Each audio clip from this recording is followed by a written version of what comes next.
बड़ी खबर इस वक्त की हाई लेवल बैठक पर सूत्रों के हवाले से। ये बड़ी खबर है, इस वक्त की बड़ी खबर। प्रधानमंत्री नरेंद्र मोदी का आतंकवाद को करारी चोट पहुंचाने का निर्देश, पीएम ने तीनों सेनाओं को एक्शन की पूरी छूट दे दी है। ये बड़ी खबर इस वक्त की हाई लेवल बैठक पर, ये बड़ी खबर है सूत्रों के हवाले से।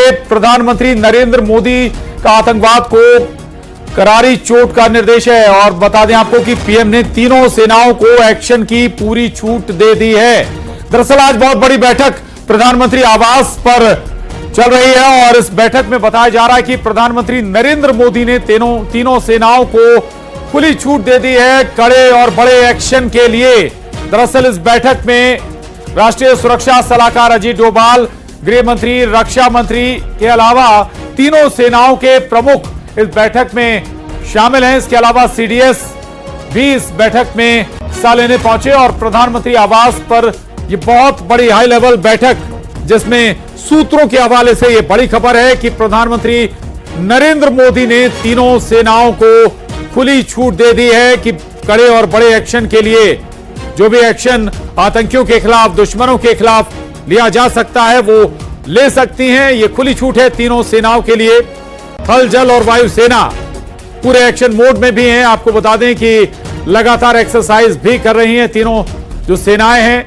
बॉर्डर पर अलर्ट कर दिया गया, अलर्ट पर हैं जो सुरक्षा बल हैं या फिर जो सेना की यूनिटें हैं बॉर्डर के आसपास जिन बैरक्स में मौजूद हैं, वहां उन्हें अलर्ट रखा गया है। और आज जो बड़ी बैठक हुई है, बड़ी मीटिंग हुई है प्रधानमंत्री आवास पर, उससे बहुत बड़ा यह संकेत मिल रहा है क्योंकि प्रधानमंत्री नरेंद्र मोदी ने, सूत्रों के हवाले से यह खबर है कि तीनों सेनाओं को कड़े और बड़े एक्शन के लिए खुली छूट दे दी है। ये बड़ी खबर है। पीएम का आतंकवाद को करारी चोट पहुंचाने का संकल्प, तीनों सेनाओं के हाथ पूरी तरह से खुले हैं बड़े एक्शन के लिए। जो भी देश के दुश्मन हैं, आतंकवादी हैं, उनके खिलाफ कड़ा और बड़ा प्रहार अब होगा। इसके लिए फ्री हैंड तीनों सेनाओं के लिए दे दिया गया। ये बड़ी खबर है।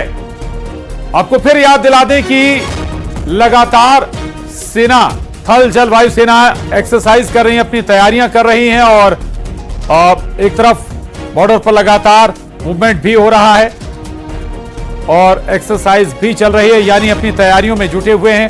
प्लानिंग भी की जा रही होगी कि कैसे दुश्मनों को जवाब देना है। दरअसल पहलगाम आतंकी हमले के बाद से लगातार देश में उबाल है, लोगों के अंदर गुस्सा है और लोग चाहते हैं कि जो आतंकी हैं या आतंकी के जो आका हैं, जहां से आतंकियों की जड़ें जुड़ी हुई हैं, वहां जवाब दिया जाए, उनको मुंह तोड़ जवाब दिया जाए। और ये जवाब किस अंदाज में होगा ये भविष्य जरूर बताएगा, लेकिन सरकार कई स्तर पर तैयारियां कर रही है। सेनाओं को अलर्ट रहने को कहा गया है, फ्री हैंड दिया गया है। दूसरी तरफ डिप्लोमेटिक स्तर पर भी सरकार ने कई कदम उठाए हैं। एक तरफ सिंधु जल समझौता जैसा बड़ा कदम जिसे ब्रेक कर सरकार ने लिया है, जो पाकिस्तान के लिए एक बहुत बड़ी मार हो सकती है। दूसरा, डिप्लोमेटिक तरीके से जो सरकार ने कदम उठाए हैं, उनमें जो अगर हम बात करें बहुत स्तर पर ये कदम उठाए गए हैं जिसका सीधा असर पाकिस्तान पर पड़ता हुआ नजर भी आ रहा है। और आज की बैठक से जुड़ी जो बड़ी बात है वो ये कि तीनों सेनाओं को फ्री हैंड दे दिया गया है बड़े एक्शन के लिए।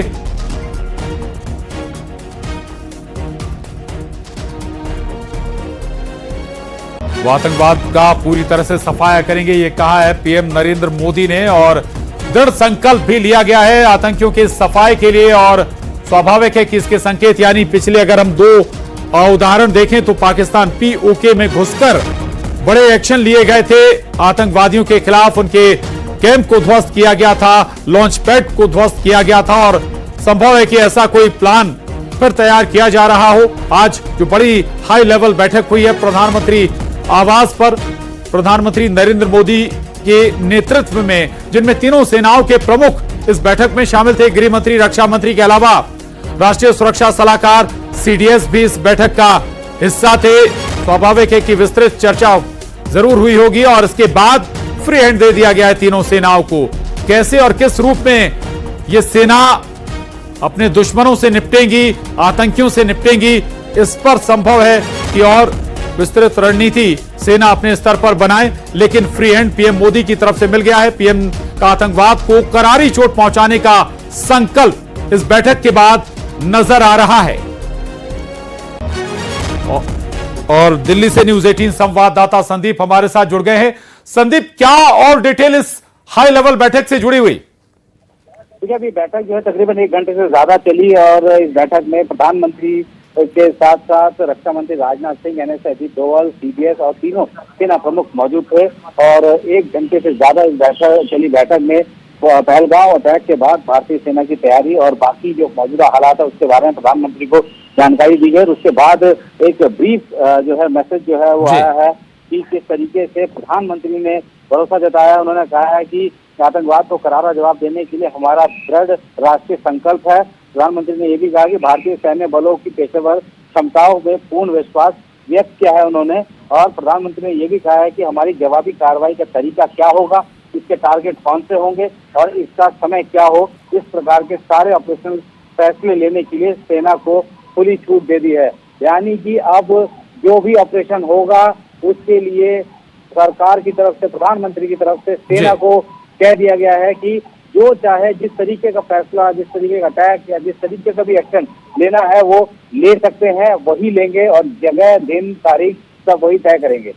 बिल्कुल संदीप, अगर पिछले 2 उदाहरण देखें तो तब भी इसी तरह का अंदाज था कि फ्री हैंड सेनाओं को दिया गया था और उसके बाद हमने बड़े एक्शन भी देखे और कुछ उसी तरह का ऐसा लग रहा है कि शायद अंदाज है। और हो सकता है कि स्वाभाविक है कि जब सेना को फ्री हैंड दिया गया तो अपने हिसाब से तैयारियां होंगी, अपने हिसाब से रणनीति बनेगी, प्लानिंग बनेगी और समय के साथ हमें वो नजर भी आएगा। संदीप, बिल्कुल, देखिए जिस वक्त ये चीन और भारत के बीच विवाद शुरू हुआ था पूर्वी लद्दाख में, उस वक्त ही प्रधानमंत्री नरेंद्र मोदी ने पूरा खुला छूट दिया था सेना को कि ग्राउंड में किस तरीके का एक्शन लेना है, फैसला लेना है, वो खुद डिसाइड करेंगे कि क्या फैसला लेना है।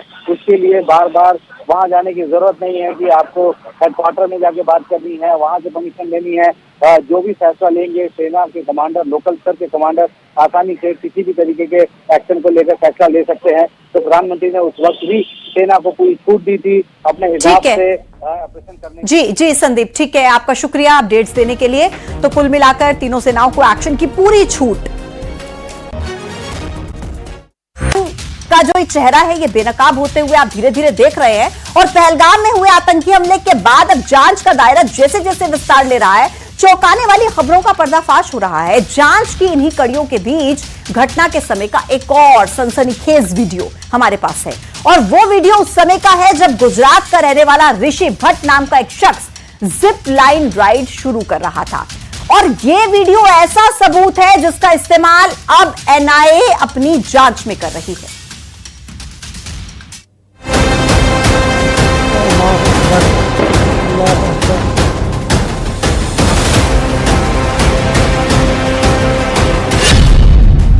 पहलगाम हमले में एनआईए के हाथ लगा चौंकाने वाला सबूत। क्या जिप लाइन ऑपरेटर का पहलगाम हमले से कोई कनेक्शन है? क्या जिप लाइन ऑपरेटर के इशारे के बाद हुआ हमला? जब जिप लाइन वाले वीडियो में कैद हुआ पहलगाम नरसंहार। अल्लाह अकबर, अल्लाह अकबर। 22 अप्रैल को पहलगाम की इन वादियों में जो खूनी तांडव मचा उसने पूरे देश को झकझोर दिया है।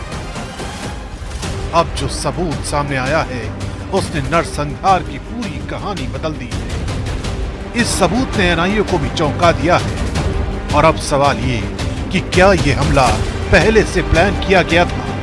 गुजरात से आए टूरिस्ट ऋषि भट्ट जो अपने परिवार के साथ छुट्टियां मना रहे थे उसी जिप लाइन पर राइड ले रहे थे जिस पर से ये खौफनाक साजिश कैमरे में कैद है। देखिए पूरा वीडियो जो सिर्फ एक राइड नहीं बल्कि नरसंहार की लाइव रिकॉर्डिंग का सबूत बन गया है। अल्लाह अकबर, अल्लाह अकबर, अल्लाह अकबर। बैठो, पैर लंबा करो।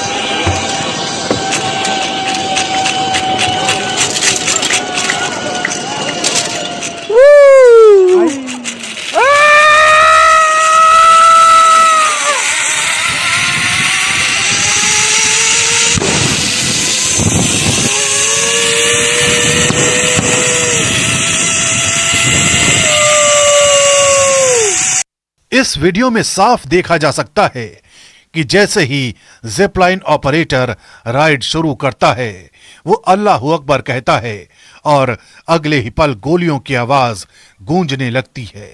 अल्लाह अकबर, अल्लाह अकबर, अल्लाह अकबर। बैठो। ऋषि भट्ट का आरोप है कि जिपलाइन ऑपरेटर के इशारे पर ही नरसंहार शुरू कर दिया गया।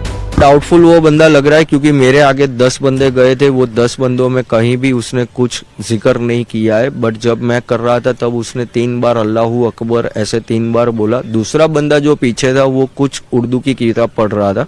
ये सारी चीज अहमदाबाद 23 तारीख को पहुंच के हम फैमिली के साथ वीडियो देख रहे थे, तब मेरे माइंड में और मेरे बड़े भाई के माइंड में आई कि अभी तक के कोई वीडियो में ये चीज नहीं है और यहीं पे ये बंदा बोल रहा है और फायरिंग शुरू हो गई।